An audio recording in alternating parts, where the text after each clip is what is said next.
उधर पूरे देश का ध्यान बंगाल पर लगा था। इधर योगी के यूपी में लग रहे थे पाकिस्तान जिंदाबाद के नारे। अचानक योगी के मोबाइल पर पहुंची तस्वीर और दौड़ पड़े अधिकारी। पहली बार योगी आदित्यनाथ ने लिया ऐसा फैसला सुनकर कांप उठे 57 मुस्लिम देश। मस्जिद में नमाज पढ़ने पर लगी रोक तो मौलाना और कट्टरपंथियों में मच गया हड़कंप। यूपी को दूसरा बांग्लादेश बनाने की थी तैयारी। पाकिस्तानी झंडा लहराकर बाबा को चैलेंज दे रहा था कट्टरपंथी। इस बारी कट्टरपंथियों को पाकिस्तान प्रेम दिखाना पड़ गया भारी। हर किसी का ध्यान बंगाल पर लगा था। इधर कट्टरपंथी यूपी को दूसरा बांग्लादेश बनाने की तैयारी कर चुके थे। इस्लामी झंडा फहराकर पाकिस्तान जिंदाबाद के नारे लगाए जा रहे थे। लेकिन फर्रुखाबाद से जैसी तस्वीर योगी आदित्यनाथ के फोन तक पहुंची तो कट्टरपंथियों को जेल में भरकर योगी ने रेल बना दिया।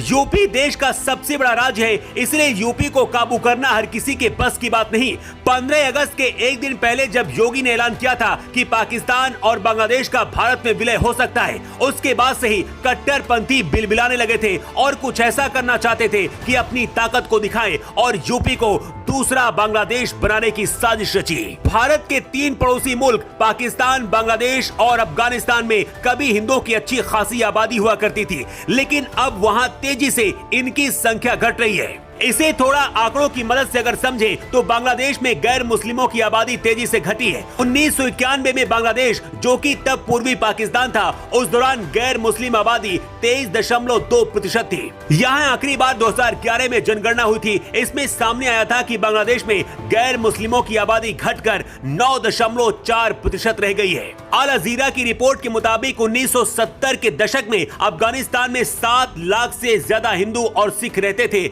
लेकिन अब वहां उनकी आबादी 7,000 से भी कम हो गई है।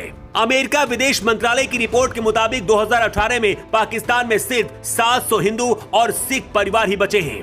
मतलब मुस्लिम देशों से धीरे धीरे हिंदू और अल्पसंख्यक खत्म हो रहे हैं। यहाँ तक कि कट्टरपंथी भारत को भी 2050 तक इस्लामिक देश बनाने का सपना देख रहे हैं। बांग्लादेश जैसे हालात यूपी में करने की साजिश रची गई। यूपी के फर्रुखाबाद में स्वतंत्रता दिवस के दिन जीशान और आफ्ताब ने बाइक से सड़क पर इस्लामिक झंडा निकालकर फहराया और पाकिस्तान जिंदाबाद के नारे लगाए। इस्लामिक झंडा फहराते हुए सीसीटीवी कैमरे में कैद हो गए। लेकिन इससे पहले माहौल बिगड़ता दोनों को पकड़कर यूपी पुलिस ने जेल में बंद कर दिया।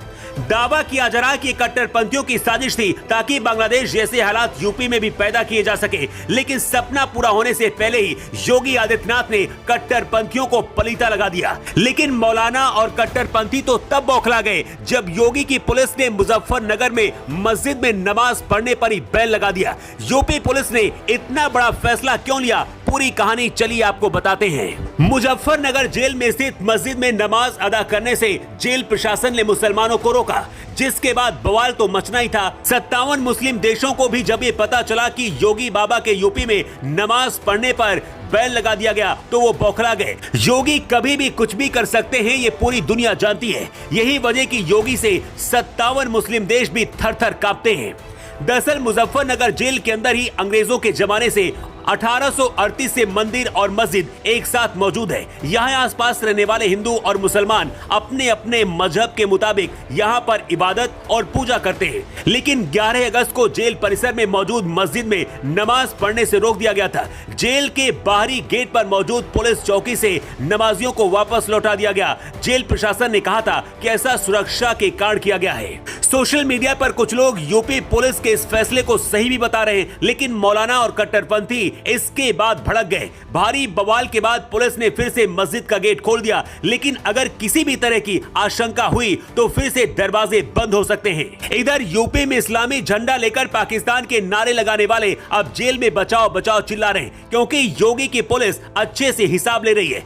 यूपी बंगाल नहीं है जहां सरकार और पुलिस अपराधियों को बचाती है। यूपी में अपराधियों को जमीन से खोद खोद कर छिलके निकाल दिए जाते हैं।